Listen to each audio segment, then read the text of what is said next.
अस्सलाम वालेकुम मेरे प्यारे दोस्तों। आज हम बात करेंगे क्लास 9th मैथमेटिक्स का जो चैप्टर है क्वाड्रिलेटरल। आज हम इसमें एक इम्पॉर्टेंट थ्योरम को प्रूव करेंगे, इम्पॉर्टेंट थ्योरम को डिस्कस करेंगे। तो थ्योरम का नाम है mid point theorem. Mid point theorem में आज हम सबसे पहले इस चीज को समझेंगे ये क्या होती है और उसके बाद इस चीज का प्रूफ भी देंगे। ठीक है, तो सबसे पहले हम बात करते हैं इसकी स्टेटमेंट। स्टेटमेंट मीन्स कि ये क्या कहती है। स्टेटमेंट क्या है? Line joining the mid points of any two sides of a triangle is parallel to the third side and is half of it. यानी कि अगर किसी ट्रायंगल में दो साइड्स के हम मिड पॉइंट्स को क्या करेंगे, ज्वाइन करेंगे, तो वो जो लाइन बनती है वो तीसरी साइड को पैरेलल होनी चाहिए और जो वो पैरेलल लाइन है वो तीसरी साइड का हाफ होना चाहिए। यानी कि हमारे पास यहाँ पे एक ट्रायंगल है ए बी और सी। ई जो है ई मिड पॉइंट है ए बी का और एफ मिड पॉइंट है ए सी का। तो ई एफ जो लाइन है हमें प्रूव करना है, ई एफ जो लाइन है ये बी सी को पैरेलल होना चाहिए। और दूसरे पार्ट में क्या प्रूव करना है? E F is half of B C. ठीक है, यानी कि यहाँ हमें क्या प्रूव करना है? To prove E F is parallel to E F is parallel to B C. और सेकेंड पार्ट में क्या करना है? E F is half of B C. ठीक है, ये दो चीजें हमें के प्रूव करनी है। ठीक है, तो यहाँ मैंने एक ट्रायंगल ली है ए बी और सी। ठीक है, ए बी सी मैंने एक ट्रायंगल ली है। तो यहाँ पर ई एंड एफ जो है, ई ए बी का क्या है? मिड पॉइंट, एफ ए सी का मिड पॉइंट है। ठीक है, अब हम क्या करते हैं? अब हम कंस्ट्रक्शन करते हैं थोड़ा। तो हम करते हैं क्या? Produce F to point M तक हम इसको क्या करेंगे? प्रोड्यूस करेंगे। किसको? एफ को। एंड ज्वाइन, और ज्वाइन क्या करेंगे? Join C and M such that, किस तरह कि जो सी एम इस सूरत में बनता है वो पैरेलल होना चाहिए ए बी को। ठीक है, मैंने कंस्ट्रक्शन की है। कंस्ट्रक्शन क्या की है मैंने? कि जो ई एंड एफ जो है, जो एफ पॉइंट है इसको मैंने प्रोड्यूस किया है पॉइंट एम तक, और एम और सी को मैंने ज्वाइन किया है। किस तरह की? जो एम सी बनता है, एम सी पैरेलल होना चाहिए ए बी को। ठीक है, ये मैंने कंस्ट्रक्शन में किया। अब देखिए, अब हमारे पास दो ट्रायंगल्स का है। कौन कौन सी triangle? A E F and C M F. ठीक है, तो यहाँ में इस एंगल का नाम रखता हूँ 1, इसका रखता हूँ एंगल 2, और इसका रखता हूँ एंगल 3 एंड इसका रखता हूँ एंगल 4। ठीक है, तो हम लिखेंगे किसमें? In triangle. देखिए हम क्या लिखेंगे? हम लिखेंगे इन ट्रायंगल। कौन कौन सी ट्रायंगल? हम दो ट्रायंगल लेंगे। In triangle A E F, A E and F, मतलब ये वाली ट्रायंगल। और कौन सी ट्रायंगल लेंगे? दूसरी triangle C M F, C M F. दूसरी ट्रायंगल कौन सी लेंगे? सी एम एफ, मतलब ए ई एफ मीन्स ये वाली triangle, C M F means ये वाली ट्रायंगल। हम दोनों ट्रायंगल्स को लेंगे। ठीक है, अब देखिए हमारे पास एंगल 1 किसके बराबर है? एंगल 2 के, मतलब ये वाला एंगल और ये वाला एंगल बराबर होगा।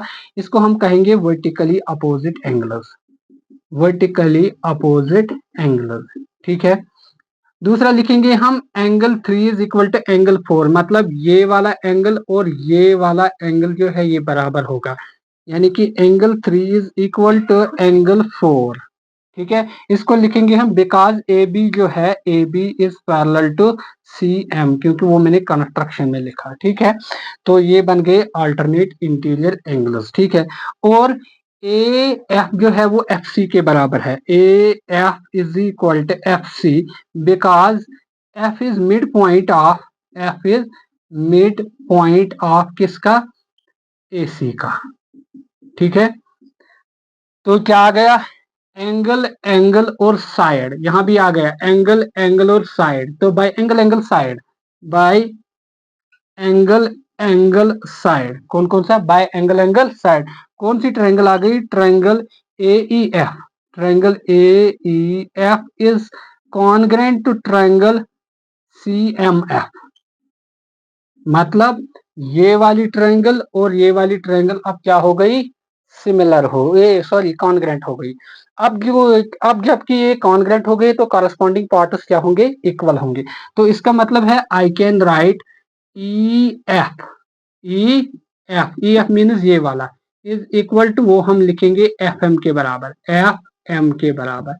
ठीक है, मैंने लिखा E M is equal to E F is equal to F M.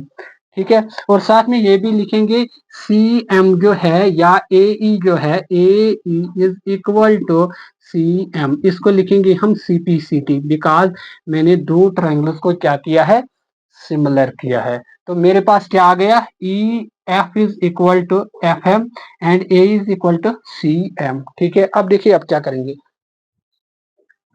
तो मेरे पास क्या है, शाबाश, देखिए मेरे पास आ गया E F is equal to F M, मतलब E F is equal to F M, और क्या आ गया मेरे पास, A E is equal to किसके बराबर, A is equal to M C या सी एम। इन दोनों को लिखेंगे C P C T, corresponding parts of congruent triangles, क्योंकि अगर दो ट्रायंगल्स जो है कॉन्ग्रेंट है तो कॉरस्पॉन्डिंग पार्ट्स इक्वल होते हैं।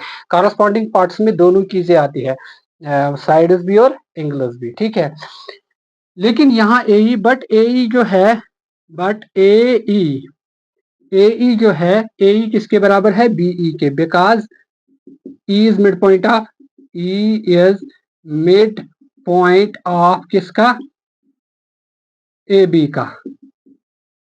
तो उस सूरत में लिख सकता हूं A E is equal to B E. देखिए यहाँ पर A E is equal to C M, A E is equal to B, इसका मतलब है एल एच एस दोनों का सेम है, तो आर एच एस भी सेम होंगे। तो I can write B E is equal to C M, मेरे पास आ गया B M is equal to C M, मतलब बी ई जो है वो सी एम के बराबर आ गया। ठीक है, आल्सो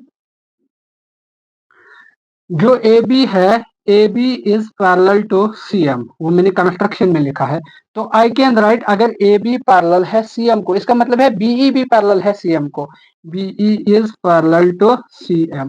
देखिए यहाँ पे ये दोनों चीजें देखिए, एक ये वाला और ये एक ये वाला, मतलब बीई सी एम के बराबर है, बीई इज पैरेलल टू, मतलब बीई सी एम के बराबर है, और बीई जो है वो सी एम को पैरेलल भी है। इसका मतलब है इस सूरत में जो बी सी एम ई बन गए, ये पैरेललोग्राम बन गया। तो क्या लिखूंगा मैं, आई कैन राइट, देखिए मैं क्या लिख सकता हूँ, B C M E is parallelogram, ये बन गया पैरेललोग्राम। क्या बन गया, पैरेललोग्राम।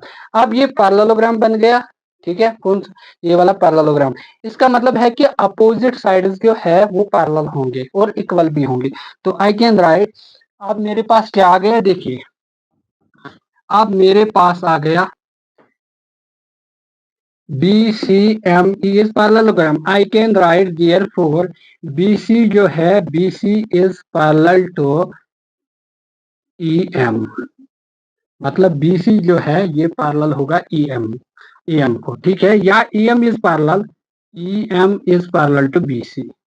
अगर ई एम पैरेलल है बी सी को, I can write E F is also parallel to B C. तो I can write implies E F is parallel to B C. इसका मतलब है कि एक पार्ट आपका प्रूव हो गया। ठीक है, एक पार्ट आपका प्रूव हो गया। अब सेकंड पार्ट को हम प्रूव करेंगे। ठीक है, तो सेकंड पार्ट में क्या लिखना है, क्या प्रूव करना है, E F is half of B C, यानी कि E F is half of B C. देखिए अब उसके लिए क्या करेंगे, सिंस हमने क्या क्या प्रूव किया कि ई एफ जो है वो एफ एम के बराबर है। ये हमने अभी प्रूव किया जब दो ट्रायंगल्स को हमने कॉन्ग्रेंट किया। ठीक है, तो क्या आ गया, E F is equal to, शाबाश, एफ एम के बराबर। But B C M E जो है ये पैरेललोग्राम है। क्या है, parallelogram. I can write B C is equal to, या E M is equal to, वो बी सी के बराबर होगा, because when in parallelogram opposite sides are parallel and equal, BC का अपोजिट साइड EM है, तो इसका मतलब है EM BC के बराबर होगा। बट EM के बदले में क्या लिख सकता हूँ, EM जो है EM के बदले में लिख सकता हूँ EF, मतलब ये वाला EF plus FM is equal to BC। But F M जो है, एफ एम किसके बराबर है, एफ एम किसके बराबर है, ई एफ के, तो इसके बदले में ई एफ लिखता हूँ, E F plus F M के बदले में ई एफ लिखता हूँ, E F is equal to B C. I can write twice E F is equal to B C. तो इसका मतलब है ई एफ जो है implies E F is equal to half of BC, तो ये बन गया इसका हाफ। तो मैंने इस तरह मैंने सेकंड पार्ट जो है इसका सेकंड पार्ट भी प्रूव किया, ठीक है।